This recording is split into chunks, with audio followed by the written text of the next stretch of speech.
Ich danke Ihnen, Herr Luginbühl, und gebe das Wort Herrn Föhn. Besten Dank, Frau Präsidentin, Frau Bundesrätin, geschätzte Kolleginnen und Kollegen.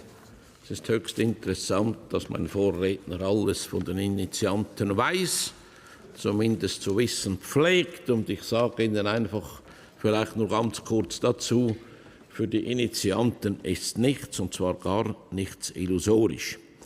Leider wird hier im Saal die Geschichte, insbesondere die Schweizer Geschichte, vergessen oder gar ausgeblendet. Einzig Kollege Schmid hat ein paar Jahre zurückgeschaut.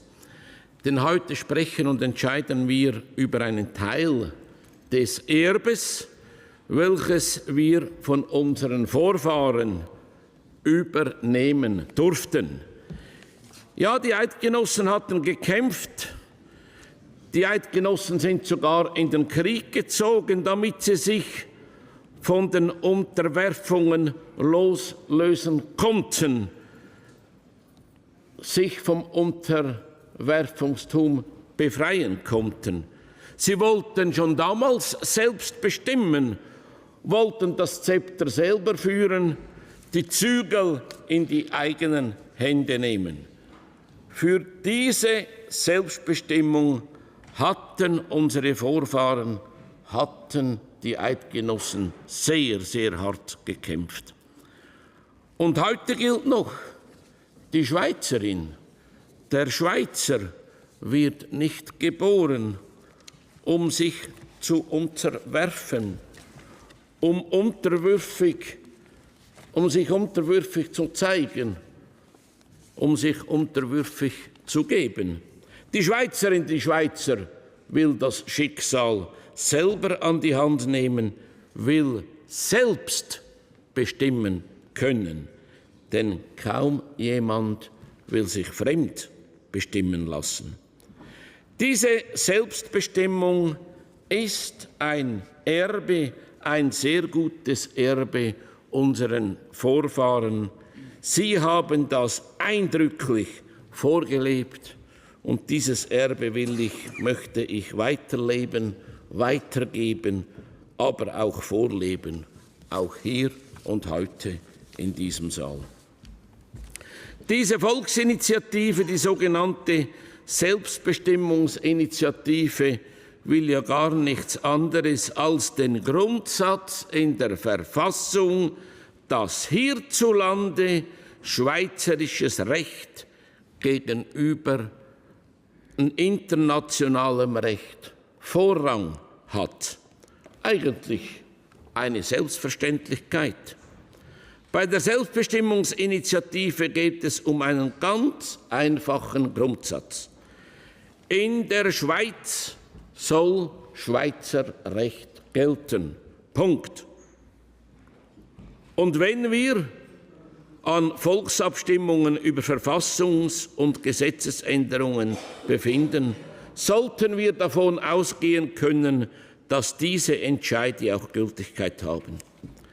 Diese Initiative sichert und stärkt die demokratischen Mitbestimmungsrechte. Wir haben doch eine direkte Demokratie. Aber immer häufiger kam es in den letzten Jahren vor, dass wir davon ausgehen mussten, dass solche Entscheide nicht umgesetzt wurden. Und weshalb? Nur weil Bundesrat und Parlament eventuelle Spannungsfelder mit internationalem Recht oder internationalen Verträgen vermeiden wollten.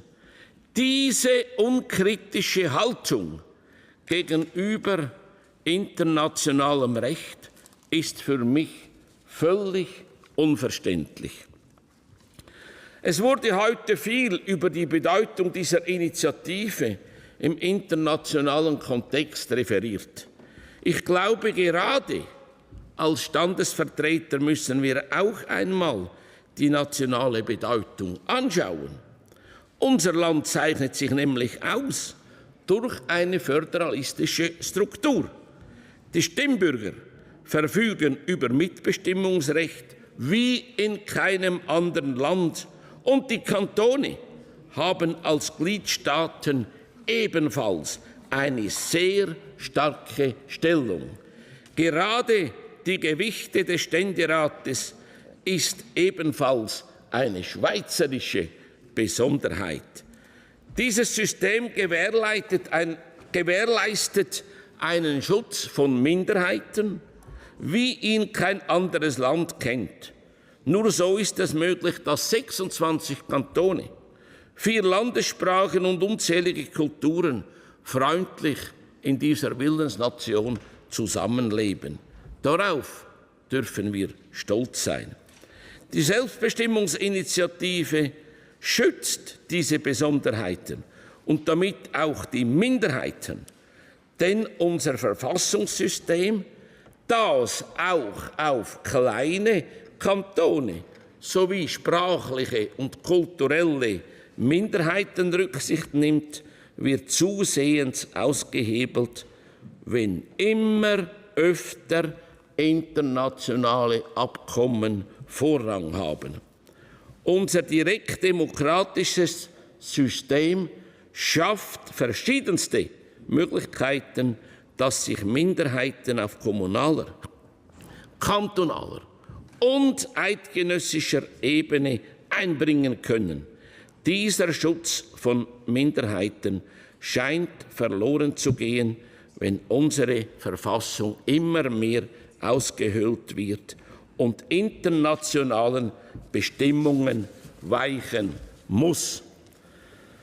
Leider muss ich weiter feststellen, dass erfolgreiche Schweizer Prinzipien immer mehr und öfter über Bord geworfen werden, auch aus wirtschaftlicher Sicht.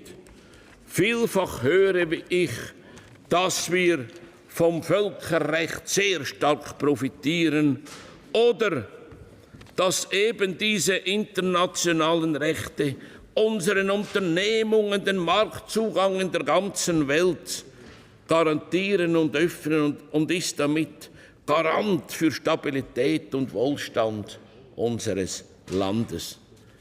Meine Damen und Herren, Faktum ist doch, der Wohlstand der Schweiz basiert auf unserer liberalen Rechtsordnung und unserem Staatswesen, das dem Einzelnen eine große Selbstverantwortung und viel Freiheit überlässt.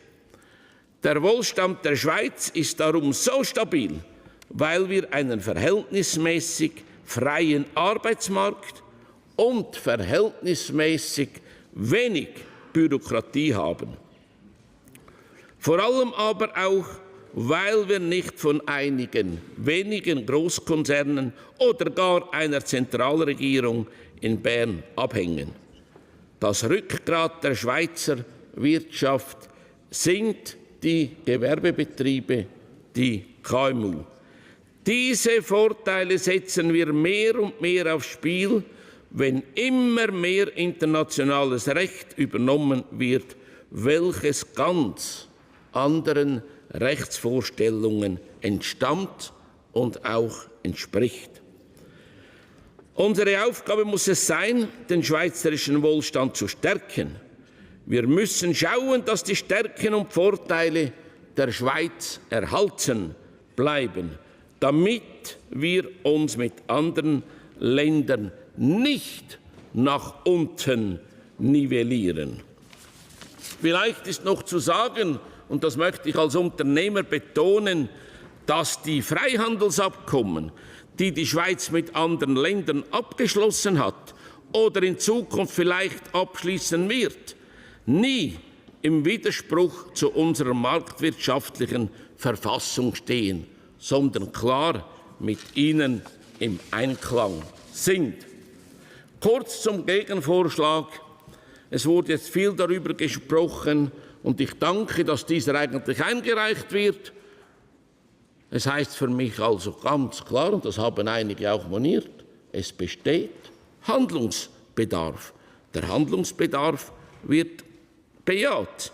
Ich frage Herr Caroni diesbezüglich, Sind Sie bereit, mit dem Zweitrat, das heißt dem Nationalrat und den Initianten, eventuelle Anpassungen betreffend dieses Gegenvorschlages zu besprechen oder anders gesagt, eventuelle Anpassungen zuzulassen, respektive vorzunehmen?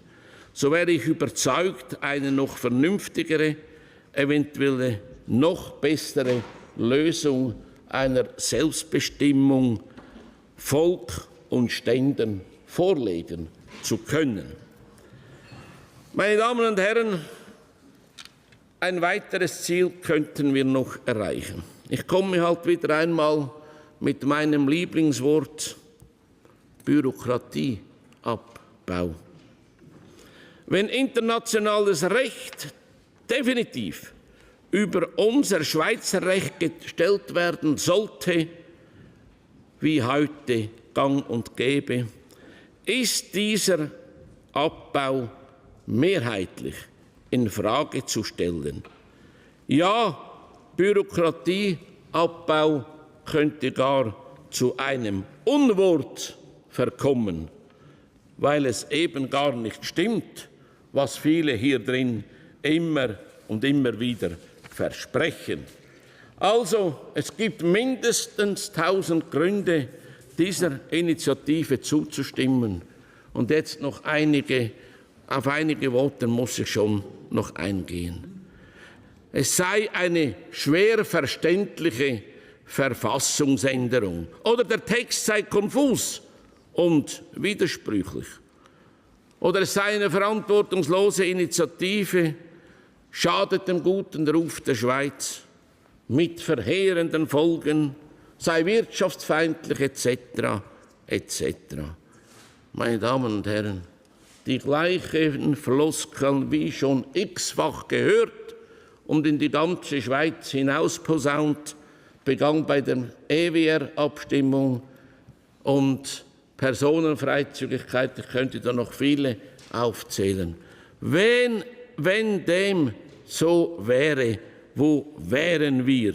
Wenn all das eingetroffen wäre, was damals und immer wieder proklamiert, wären wir heute ganz sicher oder schon längst das Armenhaus Europas.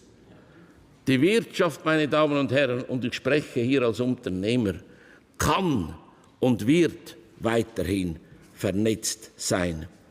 Herr Josic behauptet kühn, es gebe keine Konflikte.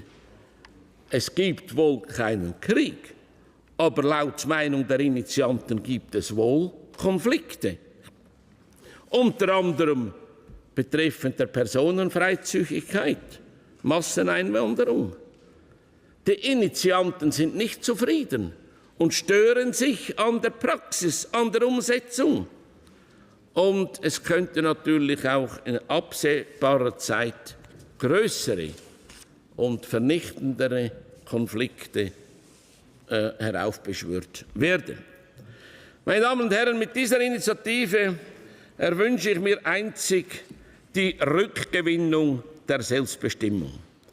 Dafür will ich jedoch keinen Krieg führen, aber ich will hier in diesem Saal dafür kämpfen, so gut es geht. Und ich werde dann auch bei der Abstimmung mich dafür einsetzen und kämpfen. Kämpfen für die Selbstbestimmung, kämpfen für die Unabhängigkeit, kämpfen für die Eigenständigkeit, wie unsere Väter und Vorfahren auch getan haben. Dafür fühle ich mich verpflichtet. Und Sie, meine Damen und Herren, die Initianten wollen ja nichts anderes, und das steht im Text wortwörtlich geschrieben, als die Bundesverfassung ist die oberste Rechtsquelle der Schweizerischen Eidgenossenschaft. Und dann steht weiter, man beachte also Bund und Kantone beachten das Völkerrecht. Und bei Artikel 56a, Bund und Kantone gehen keine völkerrechtlichen Verpflichtungen ein, die der Bundesverfassung widersprechen. Bei mir steht das im Initiativtext und ich weiß nicht, was man hier nicht umsetzen könnte oder wen man damit vor den Kopf stoßen sollte. Ich bitte Sie dringendst, der Minderheit 2 zu folgen, das heißt, die Initiative zur Annahme zu empfehlen. Ob mit oder ohne Gegenvorschlag ist sehr wahrscheinlich nicht so entscheidend. Ich danke Ihnen.